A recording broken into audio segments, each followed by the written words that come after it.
Jen from Game Like a Mother, and today I'm going to show you how to play Kingdomino Duel by Blue Orange. It is a 2-player game, ages 8 and up, and takes about 20 minutes to play. Let me show you how it works. So you start by each player grabs a sheet of paper that's their playing board for the purpose of the game. And there is a shared spell sheet that we'll talk about here in a second. So each turn, the players take turns rolling these 4 dice that have coat of arms on them. And then the first player gets to pick 1 dice, and the other player picks 2, and then he picks the last one over here. There is a question mark option on a die, and if you roll that, you can select it, and then you can pick whatever side you want once it is yours, and have that be the side facing up. So once you have your coat of arms, they're connected, they are your domino, and you get to place them wherever you like on the board as long as they connect to the castle at the beginning. That's where you start from. So whatever side you want to start from, you can place your domino and you draw it in with your little pencil over here. And then your opponent does the same. And you take turns doing that, rolling and selecting your dominoes until your board is filled. These little crosses are the equivalent to the crowns in Kingdomino, and that's how you score your points.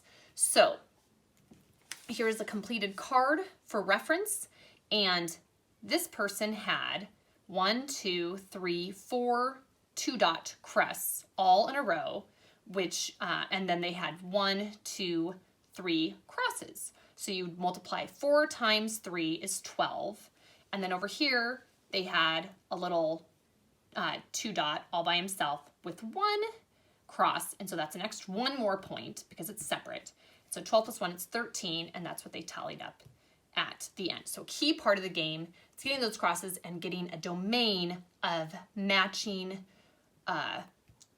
domino pieces so you can get points. The other part of the game is this magic spell sheet. That is important, and you get those by each time you have a domino that does not have a cross on it. You get to mark off one of the boxes along here. You each start from the outside, you and your opponent, and it's kind of a race to the center. Whoever crosses off this red box first gets the spell in the center. The different spells are, the first one, you can place your domino not following the rules of matching that is required by this game. You can place it wherever, it doesn't have to match the other adjoining pieces. The second one, it splits it into 2, and you don't have to place them together. You can split them apart and put them wherever you want on the board. This third one, if you roll the dice in your first, you can pick 2 instead of just 1, and then the second player takes whatever is left. This next power, you can switch a domino to whatever side you want, even if it's not a question mark. You can take one and just flip it to wherever you want, and that is your second part of your domino. These you can all wait to use whenever you like. You can get the power and then wait a turn or 2 to actually use it. These bottom 2 you must use immediately upon achieving the power. And here's an example. So if you get this one, you get 3 points per domain of your choice. So if this person had chosen to use it for the 2 dots, this is a domain, these 4 connected, because they're connected, that's a single domain, and this is a separate domain over here. So that would be 2 3-point areas, and you would get 6 points for that.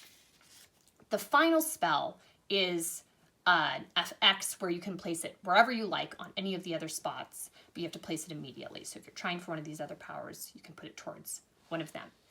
The only other thing to take into consideration is the castle power, which if you roll your dice, you can add a cross to the coat of arms of your choice. So when you draw it on here, you could add a cross to one of these stripes along here. And once you've done that, you draw in the top of the castle, because you get to do it once for the whole game, and then the power's been used up. So you play until Your board is filled in, you tally up your points like so, you multiply the number of crosses per coat of arms that is featured. If there is no cross for a coat of arms, for instance, this one has 3 single dots that don't have any cross by them, so that is worth 0 points. You tally it up along the side.